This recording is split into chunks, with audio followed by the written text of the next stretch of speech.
for her to join and log in. So, okay, I see her connecting. Tamara? Hey, Hey, how you doing? I'm doing You good. are so gorgeous. Yes. Yes, you are. Yes, you are. You are gorgeous. Yes, ma'am.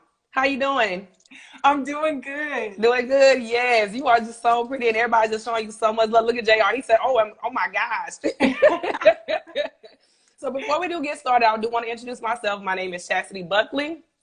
I am the host of Midnight R&B Edition, Homage Midnight Love BET. And I am here, y'all, with the 23-year veteran in the game, the R&B legend, the person that has changed my life since I was 8 years old, the one Oh, has brought all these bops hits for me growing up as a little girl. And so proud and happy to have her on my show, the one and the only Grammy nominated R&B icon, songwriter, singer, everything, Miss Tamara Savage. Thank you so much.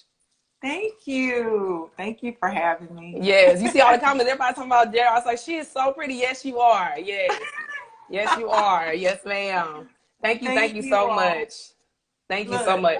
I just got to tell you, girl, Uh huh. I almost got sick. For some reason, I don't think the enemy wanted me to get on here because I got What? real sick. I I rebuke it said, in no, the name I of don't care Jesus. what I got to do. I'm getting on here. Okay, yes, ma'am. In the Brooklyn, you see everybody give y'all them flowers. Yes, thank y'all so much. Thank you. This is an icon we got right here, y'all.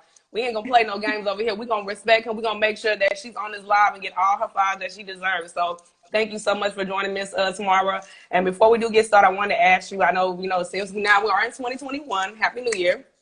And everything is just so crazy. I want to ask you how you've been doing since the pandemic has happened and everything.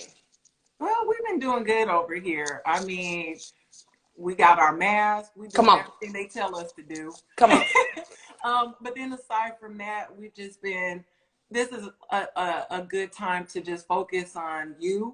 You know what I mean, and make Yeah. some improvements. Focus on family Mm-hmm. and in your craft, and get Mm. closer to God. Come on. That's my thing right now. Come on, you better preach. Thank you so much. And I'm so happy about that. And you don't look far from me because I was so excited when I found out you were in McKinney. I'm like, wait a minute. You not Okay. far from me, sister. So I'm like, wait a minute. I'm going to have to come and just see you one time before I leave and move to San Antonio. Man, it's on. We about to have dinner. Everything. We gonna feast. Come on, sister. Come on. I'm ready. I am so ready. Thank you so much. And so before we do get started, I want to talk about your journey in the industry and, just talk about everything that's happened. So before we do get started about today, so today is the 15th anniversary of Headley's album In My Mind, which I'm so excited about. That's why we're here today to honor and join today because today Headley, I did see she did honor the album on Twitter. She was just thanking everybody, all the songwriters, producers who helped her in the transition of this iconic album. Your songwriting craft has been on this album with Wait a Minute, with Chef Proper and everything else. But before we do get to that point, I want to talk about, your story and everything else. So I want to ask you, you're from LA girl. Yeah, yeah. Yeah. Actually, I'm from Ventura. I'm from the 805. Okay. So Okay. that's 60 miles north of Los Angeles, Mm-hmm. going towards Santa Barbara. But yeah, I'm right there though. Okay, so around the time, so I know you're from a musical background family, and I know that you come from a lot of singers, musicians, and everything else. So being from Ventura, how did you get your love for music and your inspiration? And also, I wanted to ask you, like, who were kind of like your songwriting inspirations and people that you looked up to when you were growing up? Man, okay, so I was raised in the Church of God in Christ. Okay, Told you, I know so them. Mm-hmm. yeah, man. So we couldn't wear pants. We couldn't wear no makeup. We was sneaking to watch MTV and VH1. Okay, so the music at that time, that they were playing, we heard Janet, we heard Michael, but then it was like Sinead O'Connor, Lisa Stansfield, Madonna, what's her name? Oh my gosh, Cyndi Lauper. You know Okay. what I mean? So the brand new heavies, Jodie Watley. You know what I mean? All of those acts like that. And then it wasn't until we moved to the South that I got exposed to like Jodeci and SWV, Jade, the whole nine. So Mm-hmm. And I think that's yeah. really sweet. You talked about Jade. It's like one of your biggest inspirations in music wise. So how did Jade mean something to you at the time when you were kind of growing up with all these girl groups coming out in the 90s? Man, they were so bomb. It was like between them, SWV, and TLC. And I was like, I wanted to be all of them. You know what I mean? I was Right. like, who is writing these songs? Okay, the songs were dope. I just, my ear was to the streets. Like I had my ear to the radio. I was just listening. Like, man, I want to be the person writing these songs. Oh, and I think that's so sweet. So definitely for sure, I know they're like your biggest inspiration. So now, since you're kind of getting us the background on how you got your love for music, now you're going to USC. So when you're going to college and you're kind of getting your way, you know, trying to become a singer and everything else, can you talk in detail about how you know got to that point and how you got yourself into the industry? Well, at the time, I was actually going to Riverside College, and it was a community college in California. So I was going there, and then there was someone, because I was singing, I had put me a little writing team together. Okay, we thought we were Missy and Timberland. Okay, we thought we were just super dope. Right. And but anyways, somebody heard that, and they were like, "Wow, I want you to meet somebody. You need to meet somebody." So they introduced me to the guy who was going to become my manager at the time, introduced me to him. And then after that, I started demoing songs. So people were saying, you need to go ahead and be an artist. I didn't want to be an artist. Mm. So it wasn't until I think I was trying to record a demo for myself at Rick Kuzan. His name was Rick Kuzan, so he did We Be Clubbing Oh, but for Ice the Cube. Players Club, right? Yeah. Right. Right. So we're at his house, and then they say to me, Titi, do you know how to write? I was like, yeah, I know how to write. They was like, all right, well, we about to go out and go get some lunch. I think they was gonna go hang out with some females, okay? Mm. So they left me at the studio, and when they came back, I wrote a whole song. So I was that's when I started writing my album. And then I think a guy named Omar Rampart, who was Will Smith's, one of his best friends, he hooked me up with I think it was a meeting at Universal Mm. Music Publishing. So I went over there. I did not like it. I didn't Mm. like the vibe.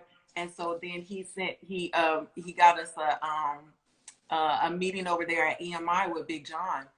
Fell in love. Big John fell in love with me. I fell in love with him, and the rest was history.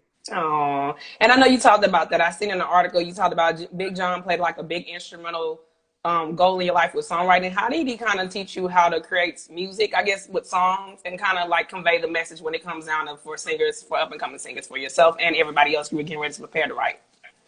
Well, with him, he just basically told me, Tamara, I think that you're super dope, but I think that you need to stay on subject sometimes. Like you'll go off, and veer off, to different places. And so I took that criticism.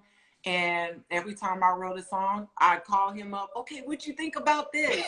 And he'd be like, T-Boo, that's it. That's dope. And Oh. and so that was it. That was it with that. And so from there, it strengthened me. Mm-hmm. Um, Along with him and Jermaine Dupri. Because Jermaine would say, Tamara, when you're having, these little moments, he was like, just rap your songs out. He would give me little hints of things to do, and it was it. That Rock and cadence. rolling. Right, that Yeah. cadence. So now you get on the subject, and I'm happy you brought up about Jermaine Dupri. He was kind of like a big instrument to your first song. So how did you get, I know now we're getting in the process of now starting to talk about the first night. So you are really one of the writers. You are the actual writer of the first night. And I Right. want you to talk about that, about how did you get in contact with Jermaine Dupri and how did that process go of you creating the first night for Monica's first album? I mean, I'm sorry, her sophomore album, excuse me. So, Jermaine, so Big John had a whole lot of writers underneath his belt. I mean, he had Jermaine Dupri. I think at the time he had Bone Thugs and Harmony. He had Usher. He had everybody. Okay. It was just on and popping. So, I just remember him sending me, yeah, he sent me out to Atlanta. to go write with Jermaine. And how are you asking me now? Because I got to make sure, because my stomach is hurting. Oh, you good. You good. So We wait good. a minute. So are you asking me how did that process go with that song? Yes, like how did you get into the realms Boy Is Mine album with Monica, and how did you get in the interview with Jermaine Dupri? I'm sorry. Talk about Okay, Jermaine so Dupri. yeah, so that song, I think we were actually getting ready to write for the South Park soundtrack for Janet. And then Jermaine just said, you know what, we're gonna take another turn. And he played that Love Hangover, and Diana Ross. flipped that script. He flipped it so hard. And from there, I just went on and wrote about an experience that I had went through the day before.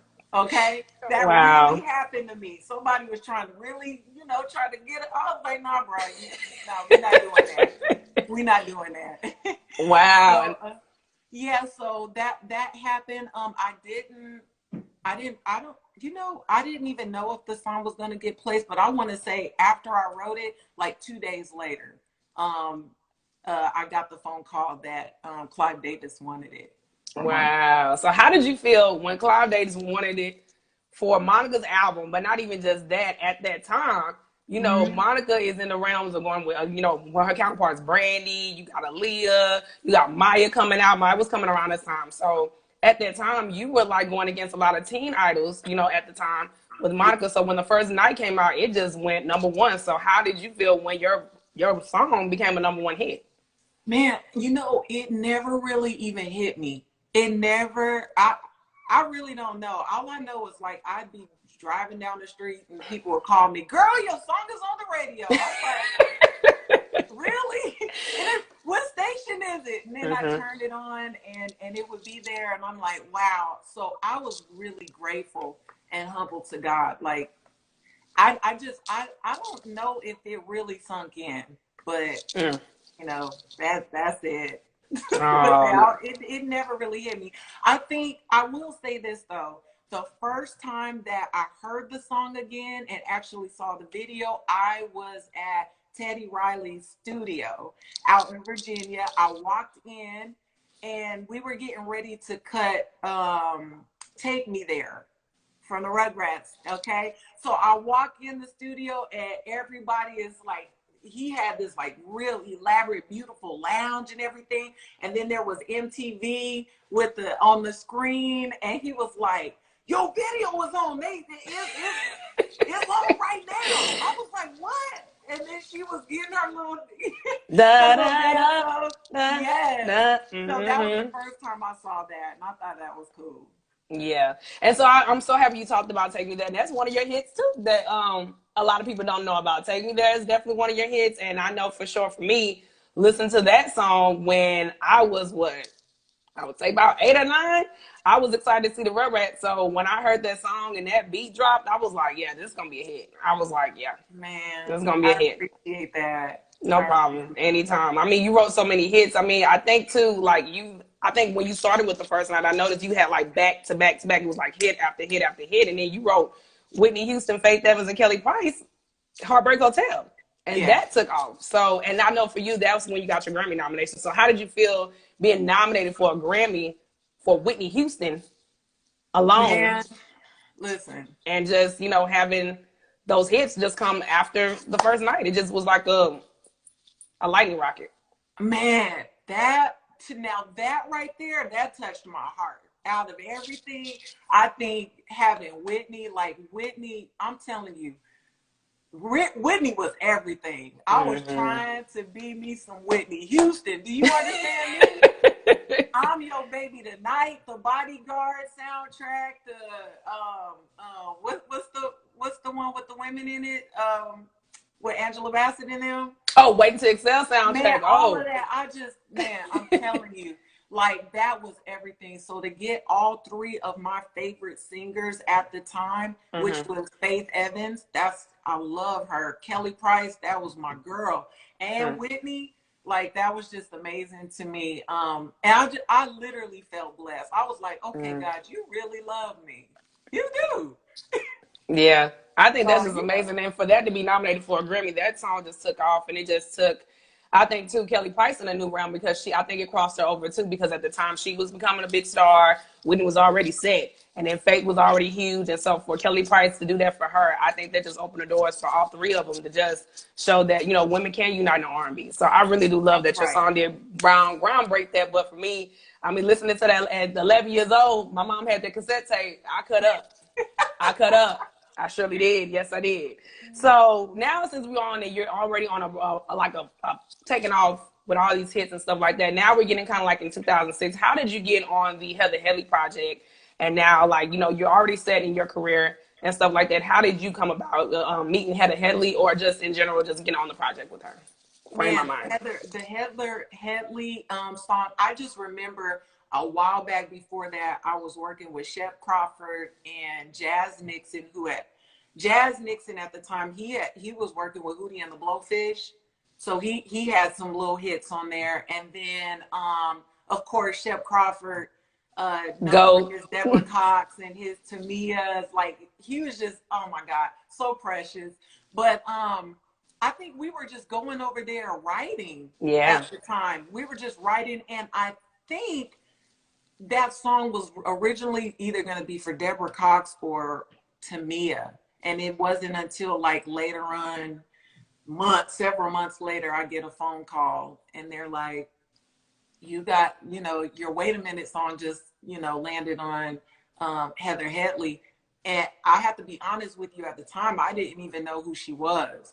They were making a big deal. Like, this was like, and so I went and looked her up and I was like, wow, she's amazing. Yeah, she's very dope. And I think a lot of people don't understand her story.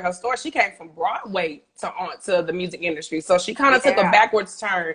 And I feel like a lot of people don't give Heather Headley a lot of credit, because for her to even just jump to get a Tony Award, and now she's jumping into the R&B industry, it was very big for her. And not even that. I mean, I looked on this album, you got Jimmy Jam and LaShawn Davis, God rest his soul, he was on the album. You had Neo on the album. Yeah, I mean, it was a heavy hitter songwriters in this album. So for you to be right there with them, you were right in line. So I was even proud and blessed. And I love Wait a Minute. It's such a beautiful song, a very empowering song for women. And just seeing Heather Headley sing the song, it was just amazing. At 16, listening to her, and this album just dropped. So for me, I feel like this was the right thing. And I think, for Heather Headley, she had wrote today, she was like, in my mind, I had some things I wanted to say. And I'm really happy that she just came out and did this album. So after this, when you did do the album with her, and then it went to #1, and it went #5 on the Billboard 200, how did you feel when the album shot to #1 and you had the writing credit on here? Man, humbled again. And just, I think at the time I was just like, stay focused, because when that light runs out, that's it. So my publisher at the time was like, let's keep the momentum going. Let's keep the story going. Just get in the lab and keep kicking out more songs. So I didn't really have time to just sit and ponder and let it all sit in. My whole mind frame was, come on, you got to get onto your next joint. You got to get some more medals underneath your belt. So yeah. Well, you know what? Regardless of that, your legacy is already signed, still delivered. I mean, you had so many icons who are now like still making music to this day. You have Monica, she's still making the music. You God rest Whitney, so she's no longer here, but Faith Evans still, making music. Kelly Price is still making music. So all these people that you have really, set your mark on, Miss Tamara, you really changed the game for R&B for a lot of us. And I'm really appreciative of that, honestly, in all honesty. So, I mean, just seeing that alone, and I think Heather Headley, I think for her, this album was her breakthrough.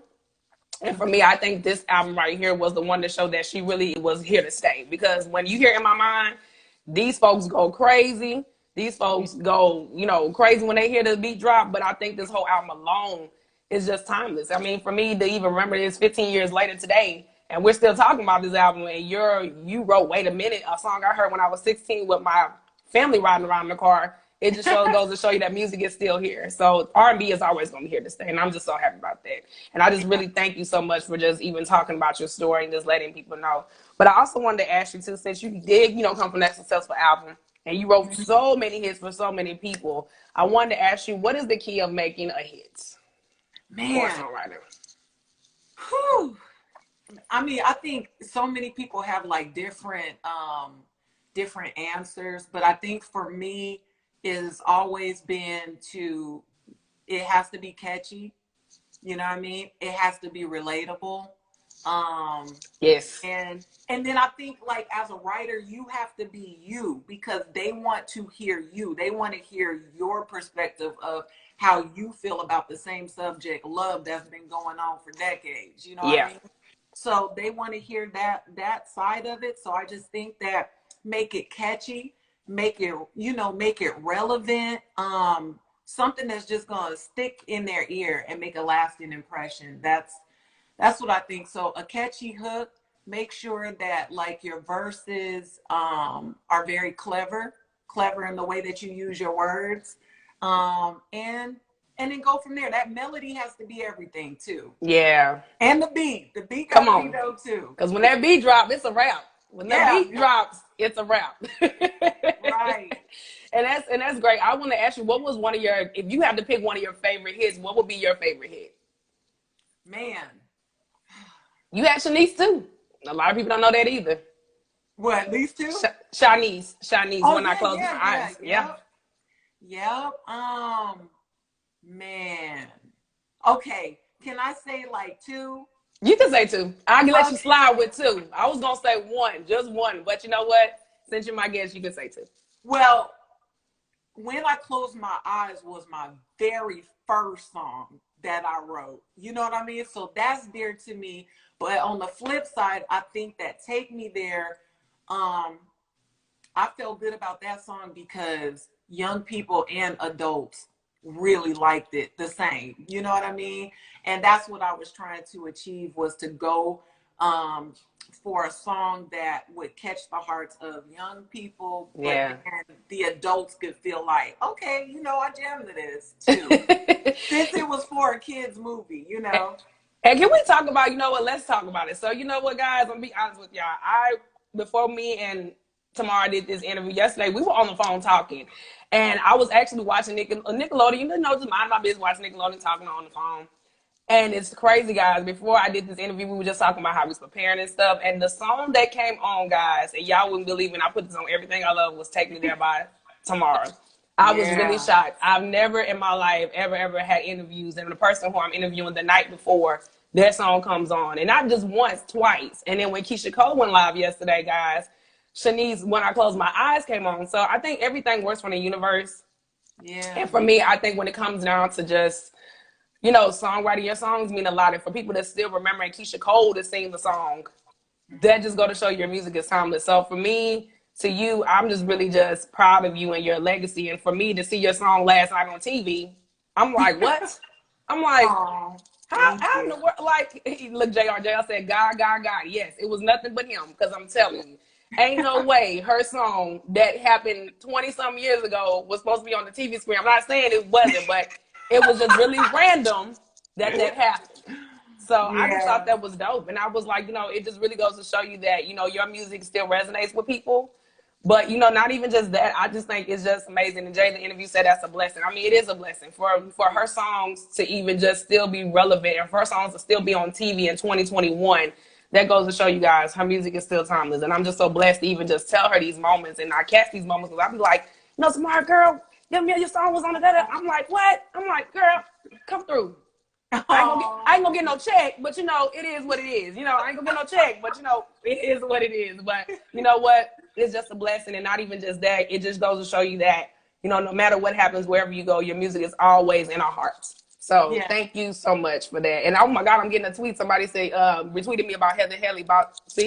Things just happen. We talking and people are just retweeting about what I'm talking about, Heather Headley. So it goes to show you that everywhere you go, the universe works in your favor. If you for positive energy and good stuff, guys, it's going to work in your favor. So Amen. I don't want to get too deep with it, but I can sometimes. But for sure, I'm just really blessed that you said that. And I do want to ask you, do you feel that R&B today, is it still relevant to you personally, or do you feel like R&B has kind of lost its way?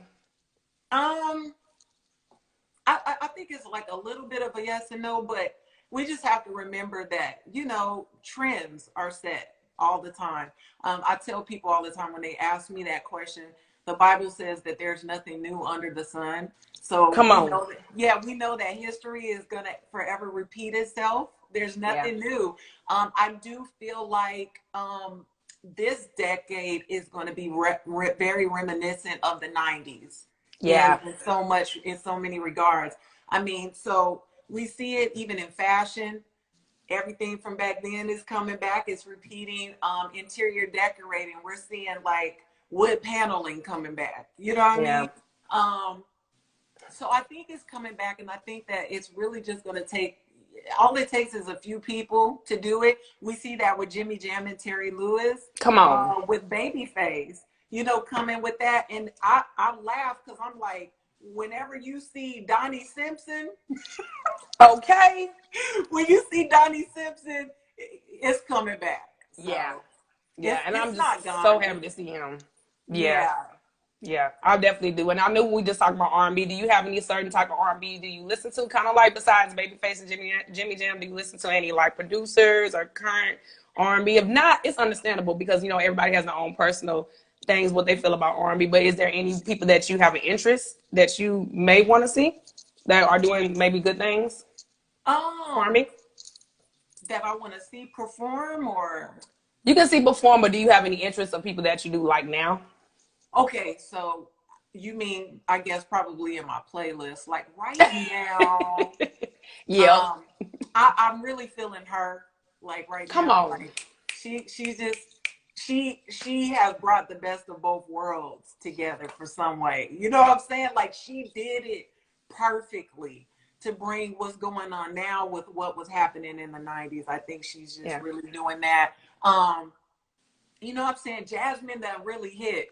Like, but I'm still living off of Jasmine's old bread. You know what I'm saying? That she done put on the table. Me too. But I love that. I love her new album, though. Hotels. It's really good. I like the message behind it because she's talking about perspective of women. And I think we don't talk about that because everybody kind of is biased when it comes to women. And I think for her, she's like showing perspective, but be careful on how the way you do things when you're involved with people. So I'm like, okay. Yeah. So child, because I ain't doing that stuff, but I'm just saying, like, we do need you know what I'm saying? Yeah. And then you know, Jagged Edge just now came. I'm a big fan of Jagged Edge. So they just now dropped their new album.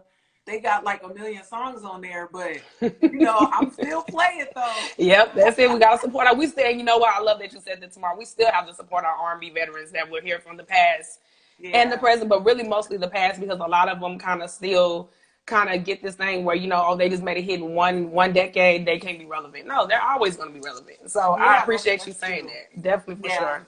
Definitely. So I wanted to ask you too, if you had to describe in my mind the album, the classic iconic album that made 15 years today, what word do you have to describe for Heather Headley if she was to watch this today? Man, I would say one word, it would be healing. Oh, healing. Yeah. It was blessed. Wow. Soul, man. The women was being blessed. They was like, in my mind. Come on. I'll always be his lady. Come on. Yeah. I couldn't even think of that, girl. I don't even have any words. Child, you know what? Yes, it was healing because I think when I listened to this album, in all honesty, in my mind, for me, it was for everybody. It was for girls. It was for women. It was for people that understood the meaning of where she was coming from a woman's perspective. And you took a lot of hits, especially with this album, because Am I Worth It? She was talking about her worth. Shout out to Warren Campbell. He's another one that's an icon that I really love the most. Warren Campbell did Am I Worth It? I mean, you had Neo on there, Me Time. You had You. You were on there. Wait a minute. I mean, these songs were really groundbreaking. I'm like, man, she really took something and just made it a hit. And like I said, to be honest with you, to be personally honest, this song in my mind was actually the first video I watched on YouTube. And I know for a fact, I think it was the first video I watched on YouTube. So Heather Headley was really the one that made me kind of watch this video on YouTube. I'm like, what is YouTube? What is a YouTube? How is a YouTube? So this album in general just alone was amazing. But in my mind, it was gravitating to a lot of people because we always have this point where we just love somebody so much. But, you know, when it's over with, do they still think about us? Sometimes, yeah. I don't know. They probably do because we be laying up thinking about them too. But there's some stuff I do not think about. No, ma'am. And I was just about to get, yes, I agree with you 100%. I said I don't want to think about nobody from the past. let them be in the past, move forward. But I love the bridge when she said, if you got something, if you have something and you got to let it go, but if it comes back, it means so much more. But if it Yes. dies, you know, and then she just, after she said, you know, if it dies, then go on and grow with life. So I'm like, come on, Heather. Well, Shannon Sanders, and shout out to him too. I want to shout him out as Yes. well. Shout out to Shannon Sanders. He's the guy that actually wrote this song. He actually covered this song. This was actually his song in 1999. He gave it back to Heather Headley in 2005 and made it a hit for her. So shout out to Shannon Sanders, who actually reposted us. He reposted Super us. dope. And Super super dope. dope. And he's so amazing. And thank you so much, Shannon Sanders. If you ever see this live, that you made this beautiful timeless song that us women have taken it and made it into our anthem for me. Sometimes, Yes. not all the time, but sometimes. But I'm just really blessed that a lot of heavy hitters made this album and made it a really beautiful success. And I want to thank you so much for doing this. And also, any advice that you have for people that are trying to get into the industry or want to get into the industry? Yeah. Actually, you know what I mean? Just study your craft, you know, really well. Be real with yourself. Because, you know, some people just be like, my stuff is dope. I don't know. But you just want to make sure that, you know, it can compete with what's going on. Keep your ear to the street. Make sure you learn the business, because the business is not how it used to be. It can be dangerous, you know what I mean, out there. So you want to definitely learn everything that you need to know about the business side of it, about the publishing side, about all of that good stuff. Have a good attorney. Come on. And then play some really good people like around you. You do not want to have yes men. You know what I mean? You don't. I can't stand yes men. Give me the facts. Give me the real. Yeah. And I just think that that's better. Yeah. You know, you'll be fine. Definitely. Definitely, I appreciate it. Okay, these people are going to kill me. JR, I know I'm not leaving you out. I would not leave the fellas out. I would not do that. I'm just speaking on the perspective of the album for the women, but definitely for sure this was album for everybody. So I'm not going to do the men like that. So, man, I do apologize if I did disrespect you. I'm so sorry. Hey, JR. But this is my album. I'm just saying, this is my album. I love it. I have played it all the time. And Jay, the interview, yes, we are going to get to your question. Yes, we're just trying to make sure everybody is got everything done. But thank you so much, Tamara. And, you know, Jay, the interview has this question because he's been bothering me. I'm sorry. But he's asking who you think is the king and queen of R&B. Oh, man. Oh, y'all going to put me out there like that. They are, not me. Look. The king and queen of R&B? Okay. Are they living or not, like, living? I think it doesn't matter. I think that question is kind of broad. Man, the king of R&B. Man, that's okay, wait a minute. Is that one guy? Is that like a person? I think they just probably just saying in general who, like, I mean, Jay, you might have to be more specific with it, but I know JR, he had a question. He was saying, was that song for Reverence was for TLC? Was that true? No, it wasn't. Oh, okay. So JR, she answered your question. She did, but definitely for sure. I know he had something about the publishing deal that I really liked that I was trying to get to. He said something about the publishing deal that really kind of gravitated me because I think a lot of people don't understand when it comes to. He said, how important is it for songwriters to do a publishing deal, and how do you think they should handle, or is it overrated? You know, sometimes it can be a little bit overrated. As long as you know what you're doing, as long as you know the business side of it, it could be beneficial to do one. But then on the flip side of it, if you understand how things are to be done, it might just be a good thing to do it yourself and put everything out yourself. So it depends on what your situation is. Exactly. That's what I would say. Okay, JR. Okay, fine, JR. JR said he was talking about Heartbreak Hotel. Oh, wait. So what was JR saying? With TLC, was it their song? Was it their song? Was it supposed to be for them? No. I can't see them singing that. I can't see them singing Heartbreak Hotel. I can't. I can't either. I think you went to the right person. But I did do one on their album, though, on their fan mail. Fan mail. Mm-hmm. Yeah, you did. Yes, you did. Thank you. Well, guys, we asked all the questions, so you guys will not kill me. So thank you so much for that. Hold on, wait a minute. But you, girl, don't make Jay the interviewer mad. Look, I know he is just, he's like, look, I'm loving y'all questions. I really, really love you guys. And I really appreciate that you want to ask questions for tomorrow. But definitely for sure. Somebody asked, am I currently working on new music? That was one of my last question. Look, that was my last question. So thank you, Nihimi Music. Yes. Yes. Any upcoming projects? Yes, I did. I'm in the studio. As soon as I get out of here, I'll be in the studio tonight. We working on some heat. Come on. I got some hot sauce for you. Come on, girl. We is ready. Come on, 2021. I'm ready for the new music. I'm ready for everything. I'm just excited because I think for me, Tamara, your pen game is off the chain, child. Man, I love it. I'm so proud of you. And I know for sure I always want to give you your roses and our flowers on our show because I feel like it's just not only just how to say this. It's not only just the things that people just always say it's the artist, but it's always the people behind the music. And I think a person who really made me understand about that was Gordon Chambers. And I think Gordon Chambers, for me, he always told me that, you know, it's always the people behind the scenes you have the honor to.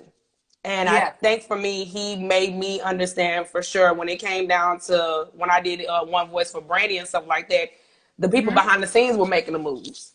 So for sure, like it's not, don't get it twisted, guys. I mean, we have these artists and we love them to death, don't get me wrong, but I always honor the people behind the scenes as well. And that's why when I see about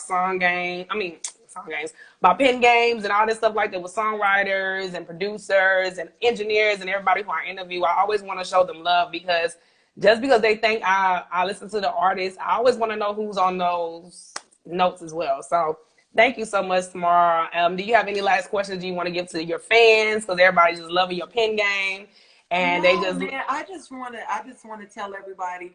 Well, first of all, I want to tell you thank you so much because I am a serious introvert. Okay, I can come out of my shell when I need to. Right. But I really appreciate you, reaching out to me and just kind of get me out. You're the first person that got me to get a ring light. Okay. Oh God. Well, you know what? I'm gonna thank my best friend Cece. She's not on the line, but I will let her know for sure that she did this. And right now she's in grad school, so that's what her thing is right now. She's focused on her grad stuff. But girl, I know for me, my ring light. I don't know y'all. And you look good. Lives up in here. Sister, y'all you might look good. See me up in here like okay. You look so pretty, and we're so proud of you. And thank you so much. I mean, just being on this album and honoring today for the 15th anniversary of the Headley. And I'm excited. So when you do drop any new music, let me know. I'm excited. The people are ready. And we love you so much on this live. And we are so proud of you. And thank you so much for just honoring this album and honoring Wait a Minute. And just thank you. And shout out to all the producers and songwriters for this album.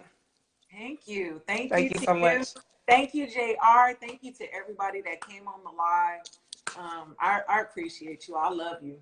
Oh, and then your cousin said, I love you, cousin. That's so sweet. Oh, thank you so much. So, guys, thank you so much for tuning in, guys. Make sure this Saturday on February 6th, I will be going live with the mental therapist, Chanel Baptiste. We are getting ready to honor the 20th anniversary of NDRE song video. So we are going to be talking about self-identity. We're going to be talking about a lot of stuff. So make sure you tune into that. And also in the month of February that's coming up on February 18th, guys, I will be interviewing the one and only, I'm so excited, this lady right here, Miss Shirley Murdoch. We are going to be honoring the 35th anniversary of the album, Shirley Murdoch's self-titled debut album, with her classic hit, As We Lay, which everybody loves so much because she sung that song. So for sure, tune into that. And also February 18th, I'll also be going live again. We are definitely going live with Miss Anita Hawkins. We are actually going to be breaking down the song for that episode, As We Lay, for Shirley Murdoch at 7 p.m. Central Time. So please tune in, guys. But thank you so much, Miss Tamara Savage. I appreciate you so much. Thank you. I want to always honor you forever and a day. And make sure, for sure, if you have anything you need, I'm always here on my show. So thank you so much. You got me too. I'm here. I know. Look at JR. He said, my sis famous, let me get $5. Child, wish I had $5, okay? Look, okay? But thank you so much. Thank you so much from the bottom of my heart. God bless you. Thank you. Okay, love you. Love you too. Bye-bye. Bye.